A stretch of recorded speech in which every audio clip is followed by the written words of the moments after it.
प्रश्न है गंगा एक्सप्रेसवे की लंबाई कितनी है। तो ये 600 किलोमीटर है। जो कि देखिए यहाँ पर जो इम्पोर्टेंट है वो इम्पोर्टेंट क्या है कि गंगा एक्सप्रेसवे की लंबाई एक तो पूछ लिया जाएगा कितनी है, 600 किलोमीटर है। ये कहाँ से कहाँ जाता है, तो मेरठ से होकर प्रयागराज तक जाता है।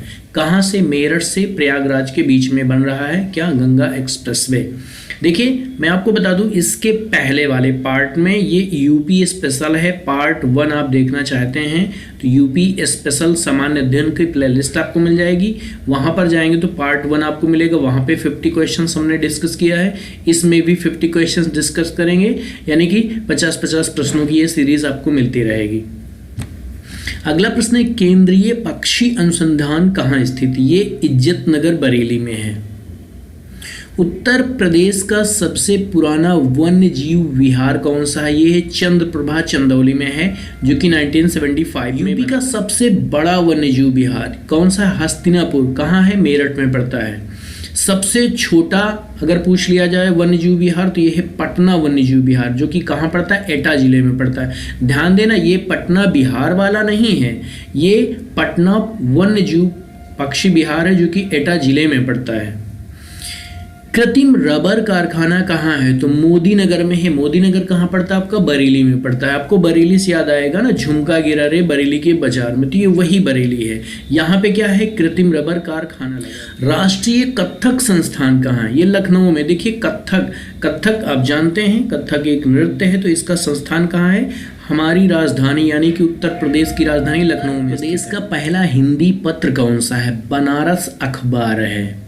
भारतीय पशु चिकित्सा संस्थान कहाँ है, ये इज्जतनगर में। इज्जतनगर कहाँ है, बरेली में है। इसके पहले आपने देखा रबर कारखाना कहाँ था, इज्जतनगर बरेली में। राष्ट्रीय गन्ना अनुसंधान कहाँ है, तो भैया राष्ट्रीय गन्ना कहाँ है, लखनऊ में है। देखिए लखनऊ वाले गन्ना बहुत पसंद करते हैं, इसीलिए वहाँ पर पूरे राष्ट्र का यानी पूरे देश का गन्ना अनुसंधान संस्थान वहाँ पे खोला गया। परफ्यूम पार्क कहाँ है, कन्नौज में। देखिए कन्नौज आप सभी जानते हैं कि इत्र के लिए फेमस है, तो इत्र परफ्यूम का हिंदी ही होता है इत्र। प्रतिवर्ष उत्तर प्रदेश स्थापना दिवस, तो भैया 24 जनवरी को स्थापना दिवस मनाया जाता है उत्तर प्रदेश का। उत्तर प्रदेश को पहले कहा जाता था यूनाइटेड प्रोविंस कहा जाता था, संयुक्त प्रांत भी कहा जाता था। प्रत्येक माह किस तारीख को किशोरी दिवस मनाया जाता है, 8 तारीख को। प्रत्येक, देखिए ध्यान देना यहाँ पर कि प्रत्येक माह मनाया जाता है 8 तारीख को क्या, किशोरी दिवस। उत्तर प्रदेश का पहला आई बैंक गोरखपुर में है, जहाँ के बाबा जी हैं, ठीक। तो गोरखपुर में है क्या है, आई बैंक है। आंखों का बैंक कहाँ है, उत्तर प्रदेश के किस मंडल के सभी जिले सबसे पहले खुले शौच से मुक्त हो गए, सहारनपुर मंडल। देखिए ये प्रश्न बहुत ही अच्छा है, परीक्षा के नजरिए से ध्यान देना। तो उत्तर प्रदेश का पहला मंडल है, गांव नहीं पूरा का पूरा मंडल है, क्या हो गया, खुले में शौच मुक्त हो गया। कौन सा भी है, सहारण मंडल, खुले में शौच से मुक्त हो गया सहारण मंडल। वंदे भारत एक्सप्रेस की अधिकतम स्पीड कितनी है, 160 किलोमीटर पर आवर है। बुंदेलखंड एक्सप्रेसवे का नया नाम क्या रखा गया, क्या दिया गया, अटल पथ। उत्तर प्रदेश में ग्रीन मफलर की शुरुआत कब हुई थी, ये हुई थी 2012-13 में हुई थी। उत्तर प्रदेश के पूर्वी भाग में बांगर मिट्टी को और किस नाम से जाना जाता है, उपहार मिट्टी। देखिए बहुत अच्छा प्रश्न है, बांगर मिट्टी उत्तर प्रदेश के पूर्वी भाग में, बांगर मिट्टी को क्या कहते हैं, उपहार मिट्टी। भैया बांगर मिट्टी क्या है, उपहार स्वरूप है, इसीलिए इसे उपहार मिट्टी कहते हैं। बंगाल की खाड़ी से उठने वाले मानसून को क्या कहा जाता है, पूर्वी मानसून कहा जाता है, पूर्वा कहा जाता है। उत्तर प्रदेश में सबसे अधिक वर्षा कहाँ होती है, गोरख सबसे ज़्यादा बारिश होती है। ध्यान देना बाबा के इलाके में सबसे ज़्यादा बारिश, ऐसे आपको याद रहेगा। उत्तर प्रदेश में सबसे कम वर्षा मथुरा में होती है, कहाँ होती है, मथुरा में, ठीक है। मतलब मथुरा में रहना क्या है, वहाँ बारिश कम होती है। सबसे ज़्यादा बंजर भूमि राजस्थान में है। देखिए यहाँ पर अब ये यूपी के बाहर का प्रश्न हो गया है, ध्यान दीजिएगा, ठीक। सबसे कम बंजर भूमि गोवा में है। लाल मिट्टी उत्तर प्रदेश के किन जिलों में पाई जाती है, मिर्जापुर और सोनभद्र में। ये 2 प्रश्न आउट ऑफ स्टेट हो गए हैं, कोई बात नहीं है।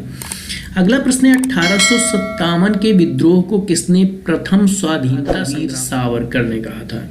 संयुक्त प्रांत में लखनऊ के समीपवर्ती क्षेत्र में किसानों के बीच चले एका आंदोलन का नेतृत्व किसने किया था? मदारी पासी ने किया था। देखो एकला चलो रे गाना भी है ना, तो एका चलो एका अर्थात मदारी पासी ने चलाया था। कहाँ चलाया था? लखनऊ के आसपास के क्षेत्रों में किसानों का आंदोलन था। ध्यान देना, ये भी इंपॉर्टेंट है। जवाहरलाल नेहरू ने कहां पर करबंदी आंदोलन चलाया था? इलाहाबाद में। देखिए ये आंदोलन भी काफी इंपॉर्टेंट है। नेहरू ने कौन सा आंदोलन चलाया? करबंदी आंदोलन। कहां चलाया? इलाहाबाद में। इलाहाबाद में करबंदी हो गई, अर्थात कर देना बंद कर दिया। किसने? नेहरू जी के नेतृत्व में किसानों। चंद्रशेखर आजाद ने किस पार्क में स्वयं को गोली मारकर वीर गति को प्राप्त हुए थे? Alfred park, Allahabad. इलाहाबाद को प्रयागराज भी कहा जाता है।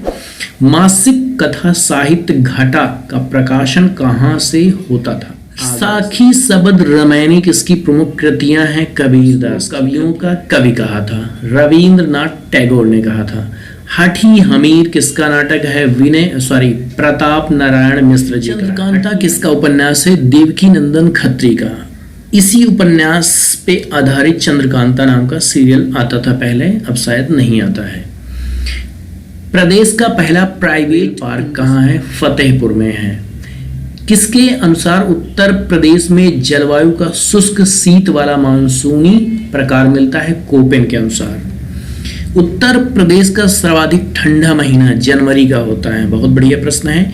उत्तर प्रदेश के किस क्षेत्र में सबसे ज्यादा औसत तापमान पाया जाता है? बुंदेलखंड में पाया जाता है, क्योंकि यहाँ कर्क रेखा के अधिक निकट है। यहाँ अर्थात बुंदेलखंड कर्क रेखा के सबसे नजदीक है, तो क्या होता है यहाँ पे औसत तापमान सबसे ज्यादा पाया जाता है। प्रदेश के किन जिलों में सबसे अधिक गर्मी पड़ती है? तो आगरा और झांसी जिले में। देखिए कैसे याद रहेगा, अगर झांसी में आओगे तो झुलस जाओगे, अगर झांसी में आए तो झुलस जाओगे, अगर मतलब आगरा, झांसी मतलब झांसी, झुलस जाओगे अर्थात गर्मी ज्यादा पड़ती है। तो उत्तर प्रदेश के आगरा और झांसी जिले में क्या होता है? गर्मी ज्यादा पड़ती है। उत्तर प्रदेश के किस जिले में सबसे कम गर्मी पड़ती है? बरेली जिला है उत्तर प्रदेश का, यहाँ पे गर्मी सबसे कम पड़ती है। उत्तर प्रदेश के किस क्षेत्र में चलास नामक घास पाई जाती है? बुंदेलखंड है। किस क्षेत्र में नदियां लुप्त हो जाती हैं? भाबर के पर्वतीय क्षेत्र में क्या होता है? नदियां लुप्त हो जाती हैं। उत्तर प्रदेश की सबसे लंबी नदी की बात की जाए तो गंगा नदी है। इसकी लंबाई है 1450 किलोमीटर।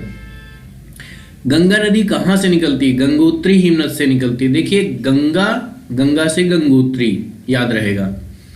धौली गंगा नदी विष्णु प्रयाग में किस नदी से मिलती है? अलकनंदा से मिलती है।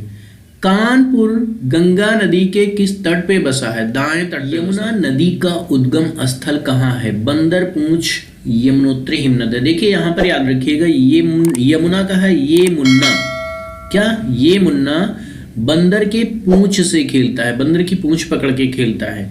तो ये आपको याद रहेगा, ये मुन्ना बंदर के पूंछ से खेलता था, तो यानी यमुना नदी का उद्गम स्थल बंदर पूंछ हिमानी हो जाएगा।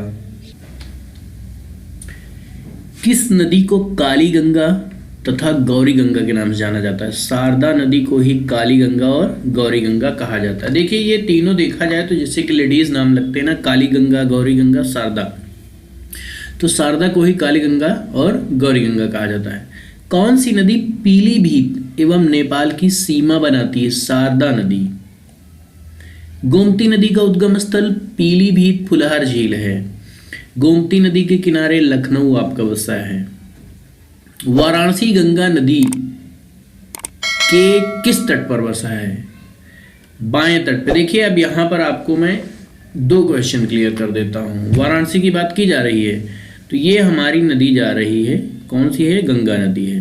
कौन सी नदी जा रही है? वाराणसी की बात किया जाए तो वाराणसी, वा से वाराणसी और वा का हो गया बा, एक ही जैसे है। वाएं भी कहते हैं ना, बाएं बाएं, ठीक है। तो वाराणसी बाएं हो जाएगा, वा से वाराणसी, बा से बाएं हो जाएगा।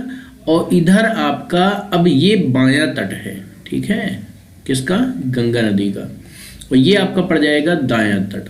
तो दाएं तट पे आपका होता है कानपुर। क्या है? कानपुर है दाएं तट पे। दाएं हाथ से आप कान पकड़िए। क्लियर हो गया?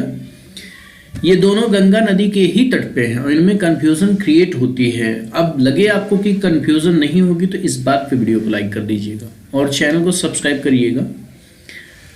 अगला प्रश्न, उत्तर प्रदेश की प्रथम वन नीति की घोषणा हुई थी 1952 में। राष्ट्रीय वन नीति 1988 के अनुसार किसी भी भौगोलिक क्षेत्र के कितने प्रतिशत भूभाग पर वन होना चाहिए? 33.33%।